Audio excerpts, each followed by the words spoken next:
tech enthusiasts, and welcome back to another episode of Fing Talks. As you all know, we are Nadya and Dalila. And today we are diving into something that's been stirring up quite a bit in the Apple community, a new visual effect called liquid glass. It's made its debut at the WWDC 25, and this effect has sparked all sorts of debates, from its potential impact on device performance and overall design, philosophy, to even accessibility concerns. But, why do you think this particular visual effect is getting so much attention? I mean, it's just glass, liquid glass. Honestly, that's a very good question, Nadya. I honestly don't know much about liquid glass, but luckily we have today's guest that has first-hand insights on how this effect actually came to life, its development challenges, and also its strategic role in the future of Apple's UI. He's practically got a direct link to Cupertino, but before we call him, let's jingle.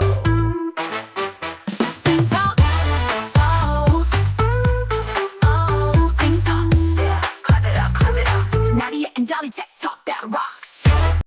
And so, ladies and gents, we're back, and we're absolutely thrilled to welcome to the show Vincenzo Pascarella, our very own iOS developer here at Fing, who frankly knows as much about Apple as we do about posting funny videos on our TikTok. Social media in general. Which is a lot. So welcome, exactly. Vincenzo. Welcome, Vincenzo.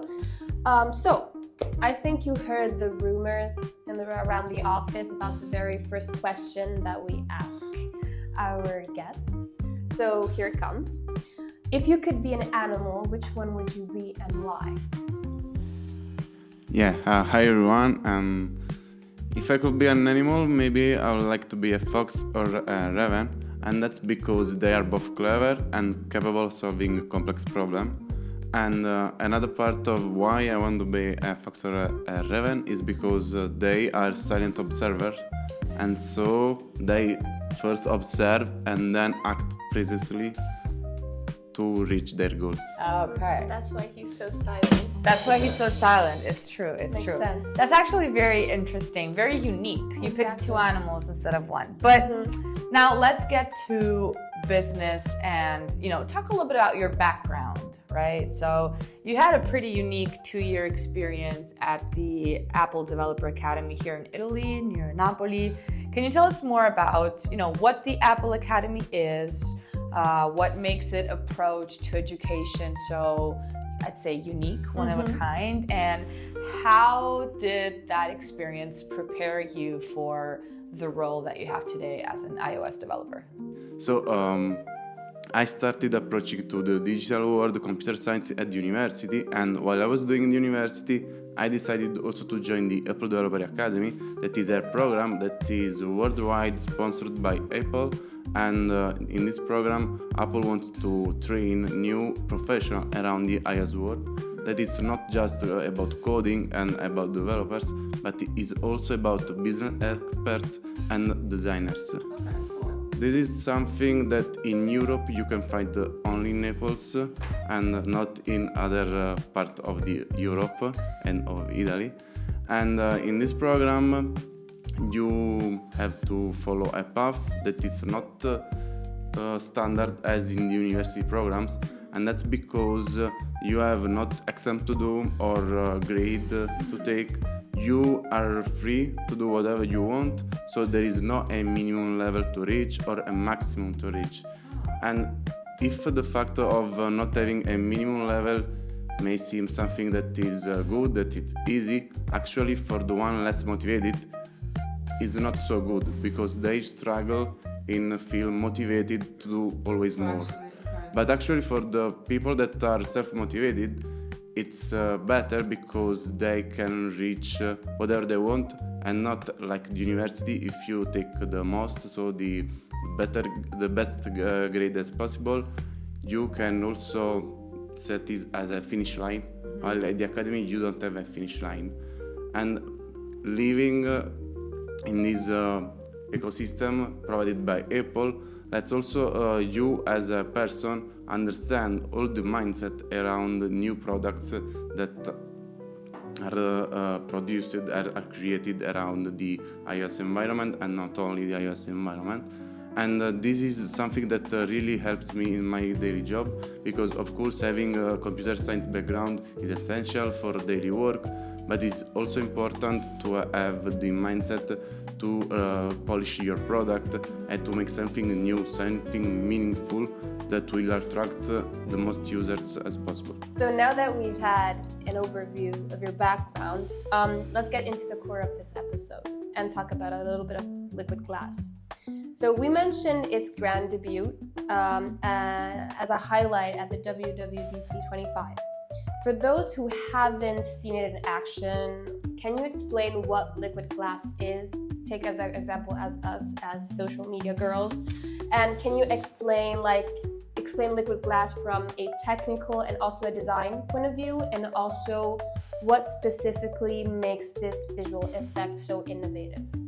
Yeah, liquid glass, it's not something that is born in recent years, because actually if you take a look to Aqua on macOS 10, it's something that Apple is already trying, is already learning from decades. And this is something so that comes from innovation through the years. So we can say that it starts with the macOS 10, then it goes through the real-time blurry effect that we can find in iOS 7, and then there is also the dynamic island introduced more recently, but also all the stuff that we can also find in simple apps like the photo app in iOS 18 has changed a little bit. And if you take a closer look to these changes, it reflects what you find in liquid glass new design. And this is also to align to the ecosystem, because the massive experience that you find in Vision OS, it's something that now it's also on the devices like iPad, Mac or iPhone. And then from a technical point of view, it is something that lets the user feel the environment more intuitive, also because the liquid glass has some micro animation, something that reminds to the real world, that helps also in feeling like you're touching something that is physical, also if it's digital, it's like a meta material, we can say. And about the design, I know that at the first glance it may seem something such as destroying all the accessibility that Apple wants and stuff like that, but actually Apple is fine-tuning this part, I think, and is trying to make it better. Also about an accessibility point of view, they already defined more type of glass, such as regular, clear, and so on. So it's not just something that Apple wants to update their design, change something, and make something new. They have already experimented. I think that makes a lot of sense. I'm actually a recent Apple user. Like, I've always had MacBooks, but I never had an iPhone. So really? Yeah, I know. This is my first iPhone. I know. Oh. My dad has like a collection of iPhones. Like, since the first one, he would constantly every new iPhone he would buy it. But I mean, like, despite initial rumors and also some initial skepticism due to accessibility issues, definitely, why do you think Apple decided to implement liquid glass? I mean, was it primarily to enhance the design aesthetics or make app interfaces more interactive? Because I mean, we know that with every new iOS version, there's always something new, like a new visual language, new AI. But I think that this feels kind of like looking at the after movie of WWDC 25. I think that it feels a little bit different. So why do you think Apple decided to do this? Yeah, I think that Apple decided to do this to make closer the environment of their devices to what you find in natural world. And they used this effect that is called the lensing. Lensing is something that we are used to because we encounter it in each part of our life. Because lensing is the effect that transparent objects such as water or maybe glass makes, and this effect helps us to understand their shapes, their movement, their transition, because actually they are transparent, how we can perceive them in the space, and this is through the lensing. So they want to do something on their design that use this lensing effect. So now you feel like everything is transparent, and when something is transparent, it's like not yeah. It also helps to create a new space. It feels more large, all the content under it, and so on. And with the lensing, also when you touch it, it seems like a gel-like effects. It may seem like getting water on your iPhone and then moving this water on your iPhone. And it's something that is digital, but feels like you are touching something that comes from the iPhone, and it's not in the app itself. It's something that is layered above it. So it's something that not only wants to update just for fun, let's say. It's something that wants to make the digital world closer to the natural world and the real world. That's spooky. But that's also so cool. I know. I can't think of anything better. But now, since we already mentioned accessibility, do you think that this complex visual effect could help or complicate the visual, like the user experience? Like Nadya said, like every time there is a new iOS update, the UI has a completely new makeover. And personally, every time there's a new iOS update, it takes like about a week to get used to it, because maybe there are some things that I'm used to seeing in a certain way, like for 2-3 years, I take a lot of time to do iOS updates.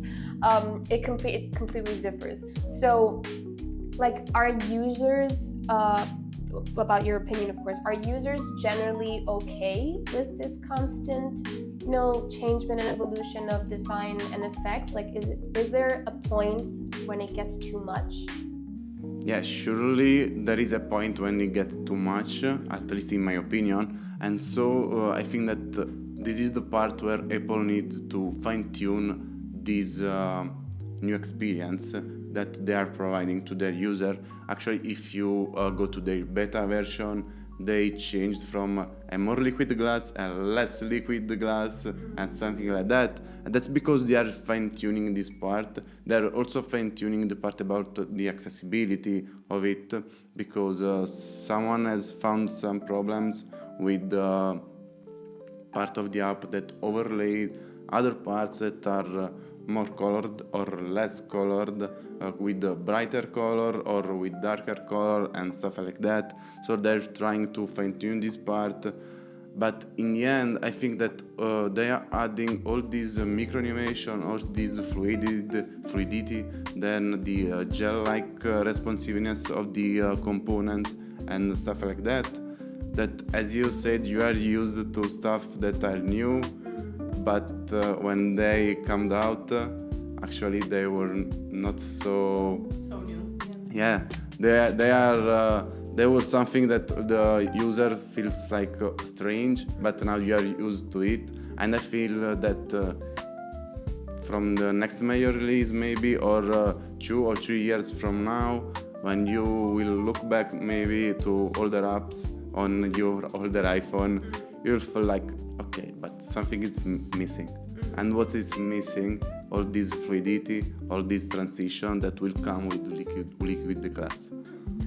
I think it's fascinating how much thought goes into balancing aesthetics and usability, because it's not a given. Some devices or like some phones, they will only be about accessibility and they won't care about aesthetics, for example.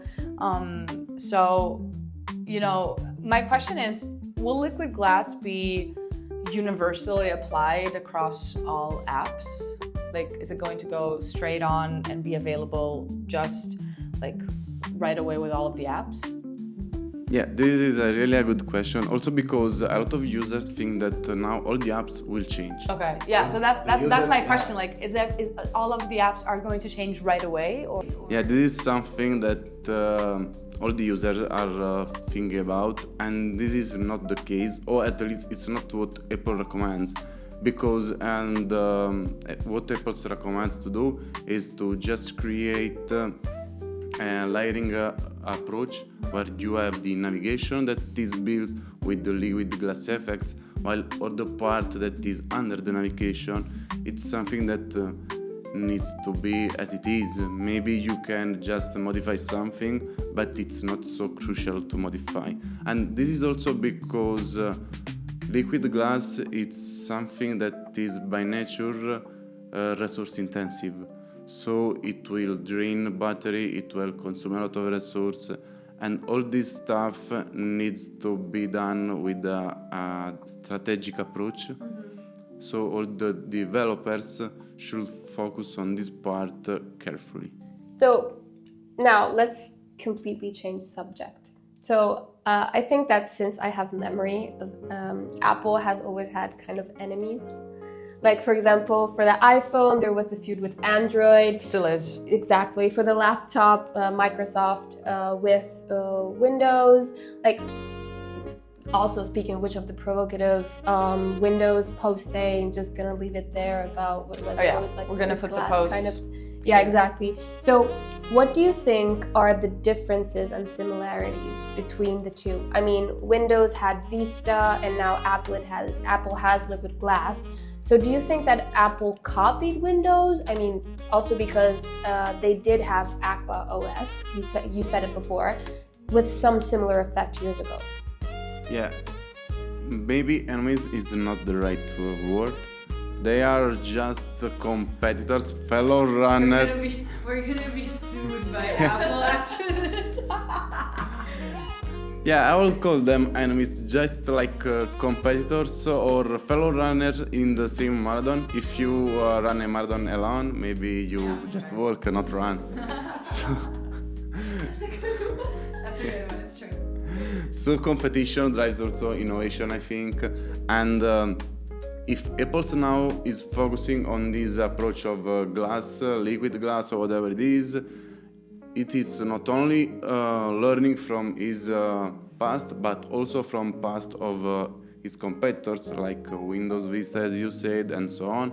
And this is also because Apple knows that maybe doing too much custom shapes with the liquid glass is a problem, and maybe it has learned it from Microsoft, from other competitors, from itself.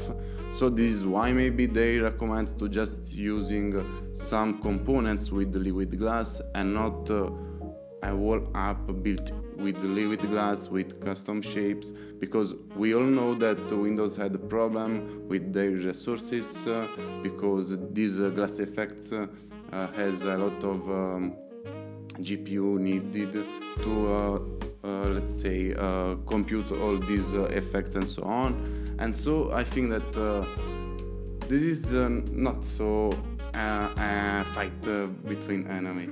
They are just learning from each other, and in the end, as maybe other companies are doing great in AI compared to Apple, in the end they will reach maybe the same 8 and we will have I mean, who knows if Apple and Windows weren't working at the same time on liquid glass, just that Windows was faster.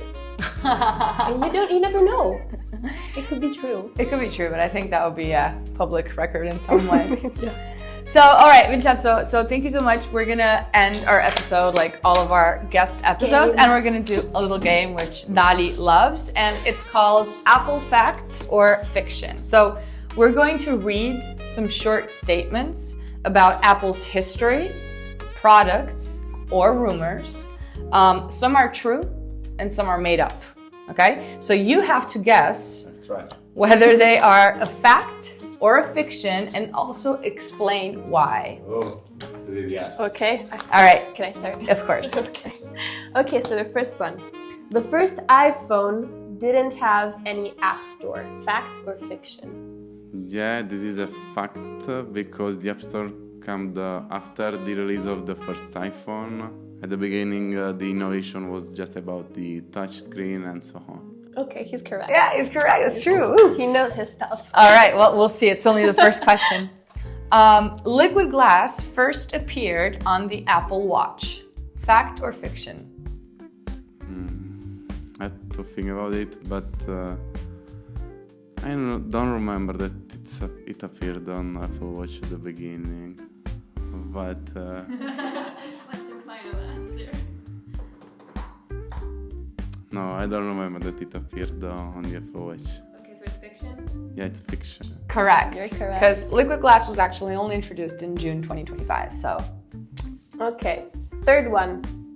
Steve Jobs once banned the use of light color in Apple prototypes for 6 months. Fact or fiction?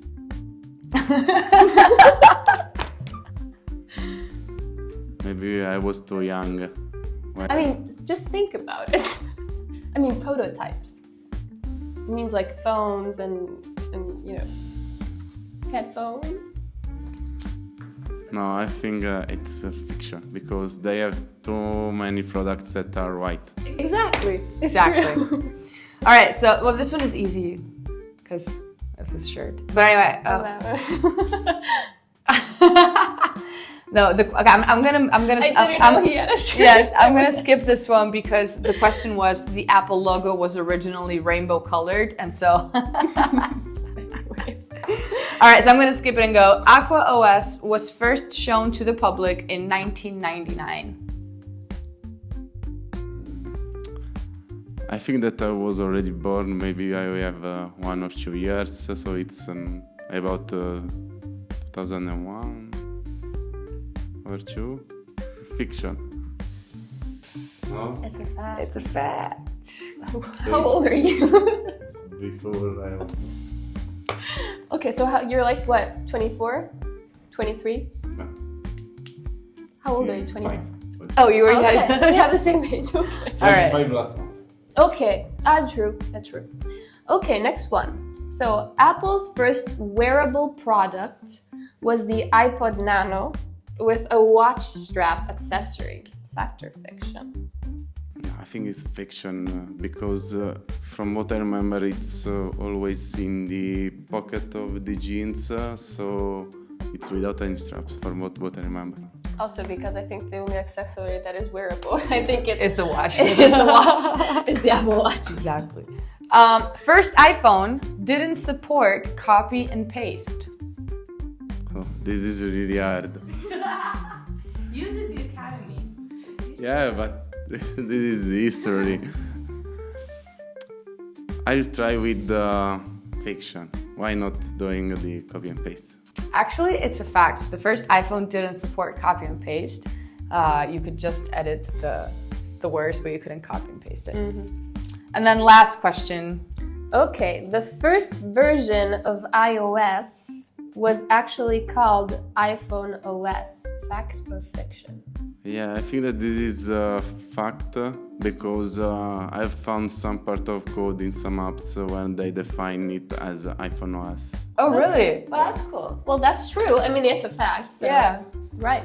Wow. Nice. You did amazing, Vincenzo. Did Thank you great. so much. Just one last question. So, are we gonna see liquid glass on Fing? Who knows? Who knows? Let's wait. We will leave our followers to find out. And by the way, if you have any comments or any questions or any, anything about liquid glass that you want to ask Vincenzo, he's always here with us in the office. And in general, if you want to just start a debate under this video about liquid glass, that would be great. Thank you so much for coming to our podcast and for giving us awesome, curious insights about liquid glass. Thanks to you. It was a pleasure. Well, that was super interesting. I know. I mean, tech is moving so forward, and sometimes it's also almost difficult to keep up. I mean, that's probably also why they always release a new iPhone every year. Yeah, I know. Plus, I think it's exhilarating, kind of seeing how Windows and Apple, or even Android and Apple, have these little feuds and these little, sparks between them. Vincenzo compared it to a fellow marathon rather than actually being, enemies or very sportive though. Very sportive, kind of like Pepsi and Coca-Cola, McDonald's and Burger King, Adidas and Nike. Entertaining and gaslighting, you may say. Yeah. But we hope that this episode has been enlightening for you as it was, for us. And this is all for this week, everyone. So remember to subscribe and also activate your notifications because we're coming back very soon with another episode of Fing Talks. Ciao. Ciao. Fing Talks. Oh, Fing Talks. Yeah, clap it up, clap it up. Nadya and Dalila tech talk that rocks.